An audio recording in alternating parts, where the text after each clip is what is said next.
Praise the lord. ఈరోజు ఒక మంచి మాట. దేవుడు సమస్తమును చేయగలడు, దేవుడు సమస్తమునకు అధిపతి ఉన్నాడు మనం ఎప్పుడైతే మన విశ్వాసంతో దేవుని ప్రార్థన చేస్తామో, మన తప్పులను మన పొరపాట్లను క్షమించమని దేవుడిని ఎప్పుడైతే అడుగుతామో, మన పొరపాట్లను తప్పులను దేవుడు క్షమించాడని విశ్వాసంతో ఉంటాం.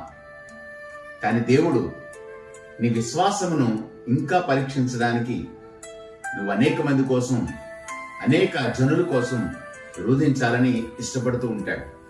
నీ పాపాలే కాదు, నీ శాపాలే కాదు, నీ బాధలే కాదు, ఇతరుల బాధలు కూడా పోవాలి అంటే, ఇతరుల శాపాలు కూడా పోవాలి అంటే, ఇతరులు కూడా బంధించబడే వారు విడిపించబడాలి అంటే వారి కోసం కూడా నువ్వు ప్రార్థన చేయాలి. చాలా మంది ఏమనుకుంటారంటే, వ్యక్తిగతంగా నా కోసం నేను చేసుకుంటున్నాను, నా కోసం నేను దండం పెట్టుకుంటున్నాను దేవుడికి అనుకుంటారు. కాదు, నీ కోసమే కాదు. ఒక మాట నేను ఒకసారి చదివాను. అందరూ బాగుండాలి, అందులో నేను కూడా ఉండాలి అన్న శ్లోకం చాలా నచ్చింది నాకు. నిజమే కదండి, అందరూ బాగుండాలి, అందులో మనం కూడా ఉండాలి. అలా నువ్వు కూడా ఉండగలవా?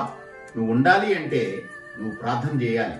అనేకుల కొరకు ప్రార్థన చేసినప్పుడు అందరిలో నువ్వు బాగుంటావు, అందరూ బాగుంటారు. ఆమేన్.